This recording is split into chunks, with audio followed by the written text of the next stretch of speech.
Hi, Tina Schreier coming at you here live from Charlotte, North Carolina. So today I just wanted to share about my 21-day challenge, and this is my second video challenge.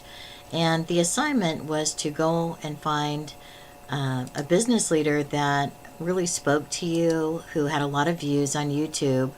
And so I feel very lucky that I found somebody right away that really motivated me to take away some of the really golden tips that he shared about his own business journey that just really motivated me to take notes and share and just soak up a lot of that wisdom. And so the first thing he was talking about was something called blissful dissatisfaction.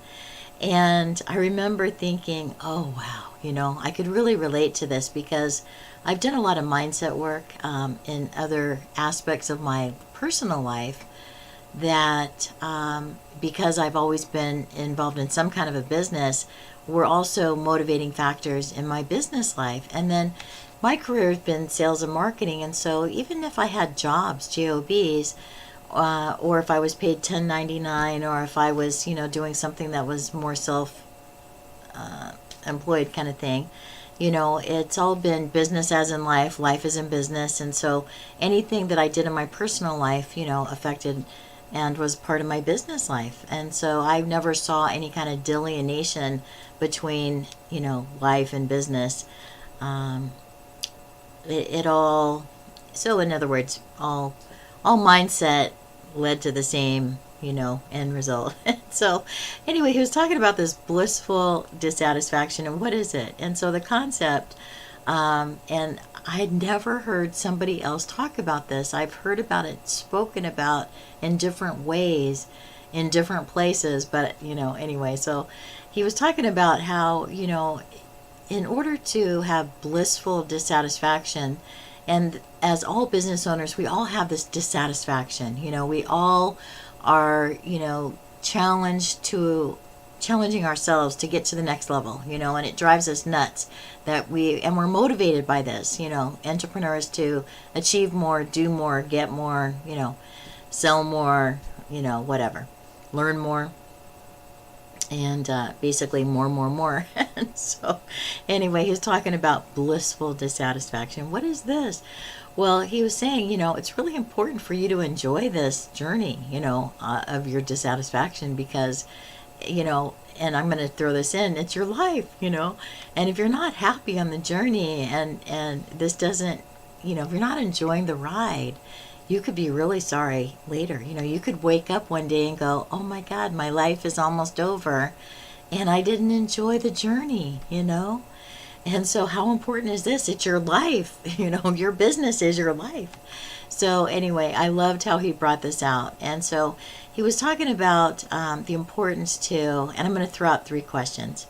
So the 3 questions are, do you know how to stay hungry but still be happy and enjoy the journey to success? And then the second question I'm going to throw out at you is,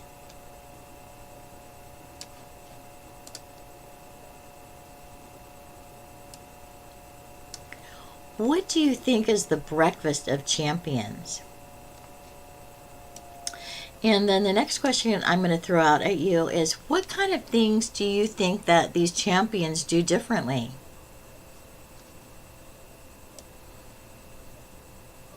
So I just want to address these. So the first question that I asked is, how do you stay hungry and be happy and enjoy the journey to success? One of the ways you can do that, and he mentioned this, and I'll play the video later, was that you could stay in a state where you celebrate your small wins. In other words, you might not be making $10,000 a month yet, or you might not be able to quit that job yet, but you got a customer today, or you were able to get somebody to talk to you and take a look at your presentation. You were able to learn something new. You were able to achieve a new skill. whatever it is, celebrate the small wins, no matter how insignificant that they might seem. And then the other question is, what do champions do differently? What is the breakfast of champions? And I'm just going to throw this out because it's becoming more mainstream now, but for years champions did this. One of the things that they did is they would get together and they would read inspired thoughts, like book clubs, like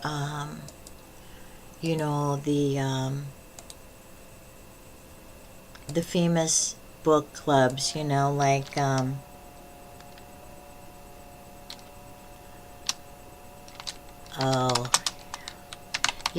the guy that wrote How to Win Friends and Influence. Anyway,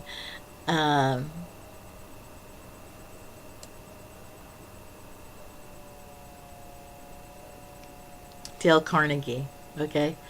It might be a group that, reads a book and they study it together, or Napoleon Hill, In my case, the one that I went to, it was actually, believe it or not, the mindset work that I did was in the rooms of Alcoholics Anonymous through 12-step work. And every morning there was a morning meeting and we would get together and there were just the nicest people there, all walks of life. And the topic was, what is good about today?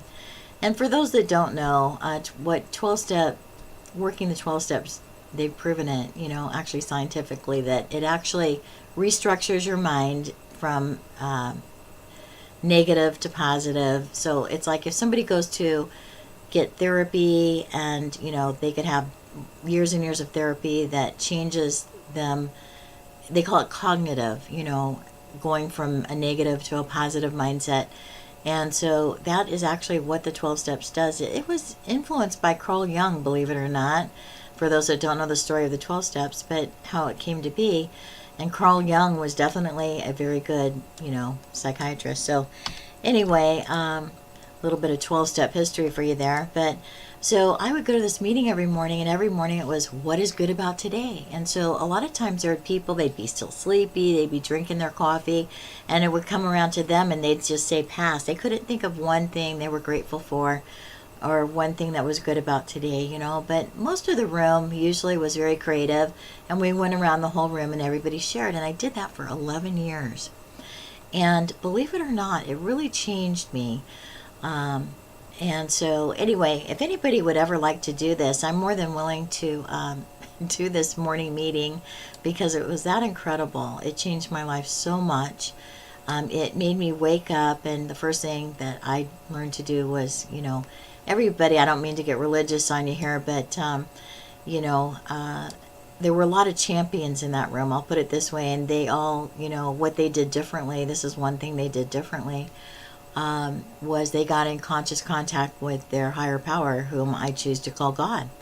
And then they would get on a positive note, what's good about today? The sky is blue, because left to our own devices, a lot of times, even champions, we wake up and worry and mental distress can, busy, what am I doing? Or, just diving into, solving problems in their businesses. And so, a lot of the champions, what they do differently is they do some sort of a mindset work in the morning, that they have regular mindset that they participate in, and that they learn and do and participate with others that are on this similar path to study mindset and be, affected by a positive mindset, in their own life. And so anyway, I highly recommend that you find a group, whether it's, a Napoleon Hill group or whether it's a 12-step group. There's 12-step groups for everything, by the way.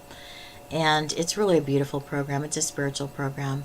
There are groups that get together and talk about, Dale Carnegie's book, How to Win Friends and Influence People. There's groups you can find on Facebook. There's groups in your local area put on through different, speakers associations.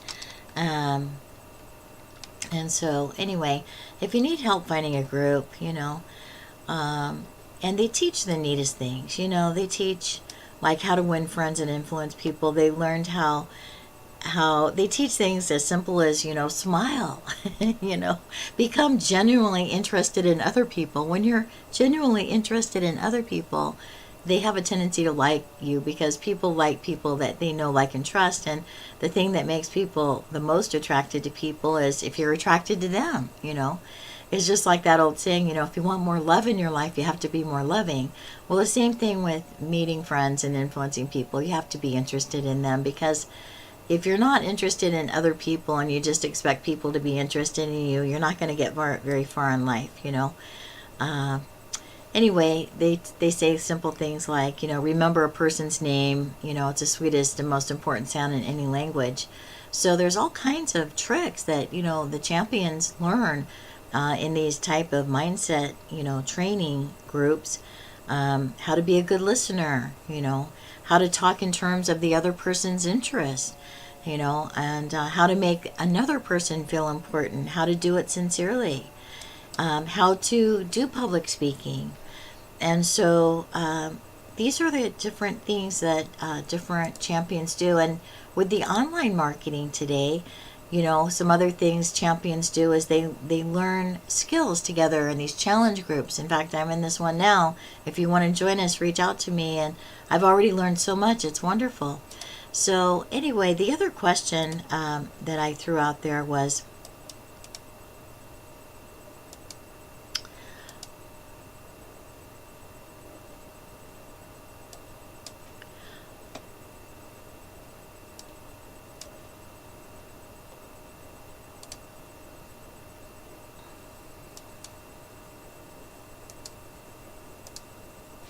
so how do you really stay hungry, you know? And how do you really stay happy? And how do you really enjoy the journey to success? And, you know, I have to say, in my own experience, that, you know, we are spiritual beings having a human experience. And so, you know, there are people that will disagree with this, but, you know, in my own experience, I have found that to be truly happy in this life and to truly enjoy the journey, no matter what happens on the journey to success, that to have a spiritual life, it has been really important for me, you know. And, you know, I'm not talking about woo-woo, you know, but the happiest people on the planet are the people that I have found. The happiest people on this planet are people that have a certain philosophy of life and a certain spiritual path that they follow. And so, anyway, just that's my take on it, you know. But how do you stay hungry while you're going through this, you know? I think it's really important to celebrate your small wins. So in other words, if you reach out to 10 people a day on social media and network them, you need to celebrate that. If it's only 3 people that day, you need to give yourself a pat on the back. You know, if you make 10 phone calls, you know, a week, if that's all you can do, if you're able to do business to business, because you're going to get better at it. And if that's all you can do the first, you know, week, and the next week 11, and the next week 12, whatever it takes to keep yourself moving, celebrate your small wins, and I believe this is one of the ways that you can stay hungry on your journey. Thank you so much for listening. Take care. God bless, and thank you for listening to me.